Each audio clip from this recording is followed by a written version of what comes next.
Hi everyone. I'm going to show you how you can manage your participants once your meeting has started. So I showed you earlier how when you set up a meeting, you can set some parameters to start, but once you're actually in the meeting, there are other things you can do as well. So what you see right now is the screen that I would see if I was hosting a meeting. I would see myself, and I would see these things across the bottom, which are my tools. Now, I'm the only person in this meeting right now. Normally, if you would have other participants down here where it says manage, you would have a number bigger than one. And up here across the top, you would have the video of other participants. Unless you are just using Zoom as a recording option, which is basically one of the ways I'm using it right now, and that's an option too. But let me show you, let's assume I had other participants in my meeting right now, and I'm going to show you how I can use my tools here on the bottom to manage. So one of the first things I can do is click on Manage Participants. And I'm going to scoot this over so you can see what pops up. So what comes up on the right when you click Manage Participants is a list of everybody who's in the meeting. So you'll be at the top as the host, and everybody else who's there will be listed as well.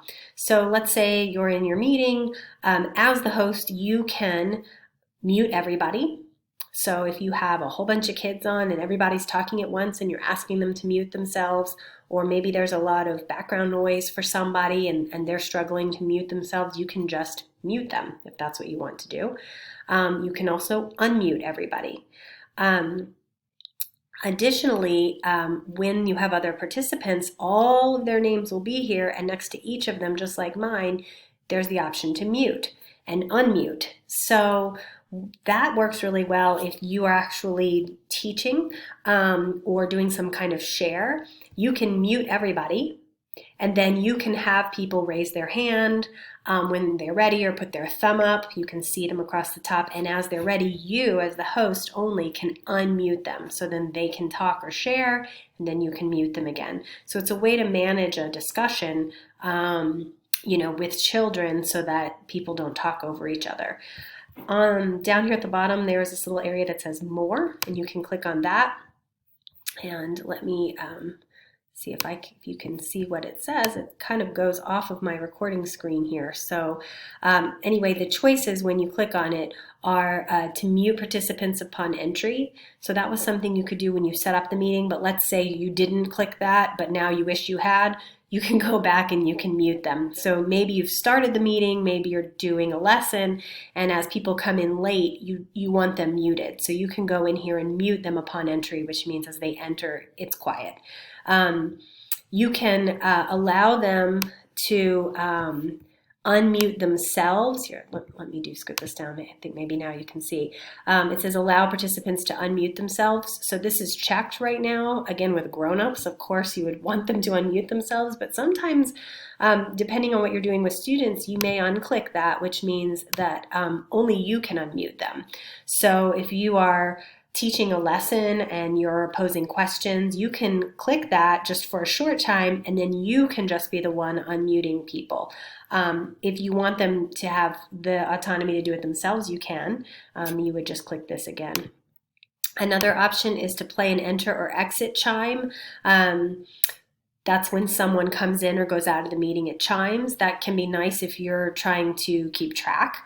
It can be distracting if people are coming and going. So really, again, it's up to you whether or not you want to be alerted of that. This one says allow participants to rename themselves. Again, with grown-ups, I would leave that checked, but because maybe someone's using their spouse's or their child's login and they want to just put their name instead, that's fine. But again, with kids, you may want to uncheck that so that they are not allowed to rename themselves for obvious reasons of silliness and things like that. The last option here is to lock the meeting.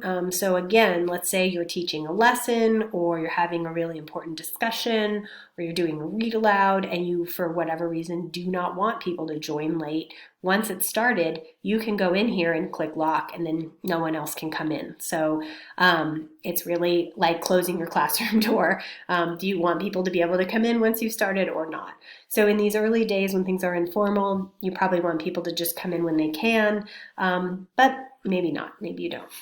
So that's what's here in terms of manage participants. So when I click that, that's when that screen opens. So that's a lot of cool things that you can do just in managing during the meeting. Another area you can manage is the screen share, which is down here. So if you click the little arrow next to the words screen share, like I'm doing, you can check that only one person can share at a time.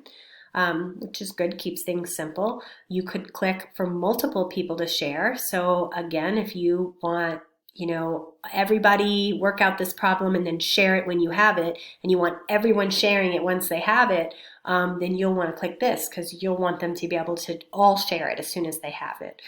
And then there are some advanced sharing options here. Again, it's pretty much the same options, but you cannot say that I only want the host to share. So again, in the early days, or if you don't want kids to kind of participate by sharing their screens, you can click that only you are able to do that.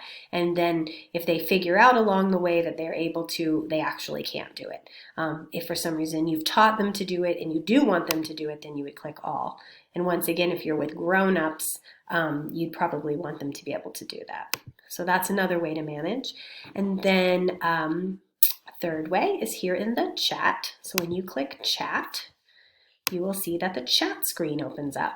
The chat screen can be really, really useful to keep voice talking to a minimum. It can be a great place to have people answer questions without having to say anything. You can pose a question, everyone can go in the chat feature and answer. It has a lot of benefits. It also can have some drawbacks. So I'll talk to you about a couple of those. So one of the drawbacks is just distraction.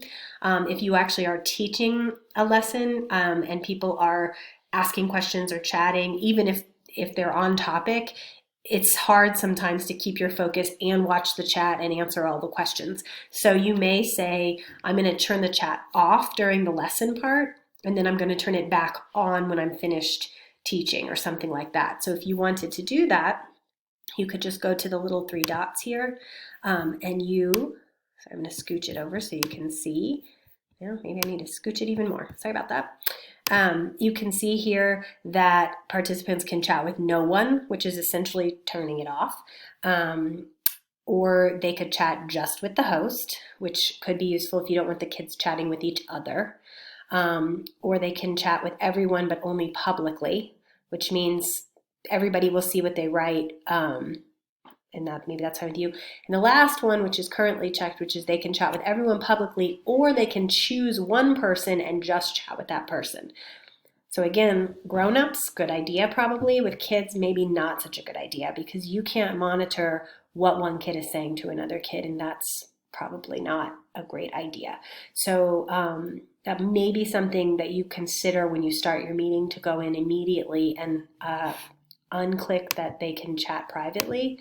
Maybe that they can only chat with everyone publicly to start, and then at some point you might just want to turn it totally off.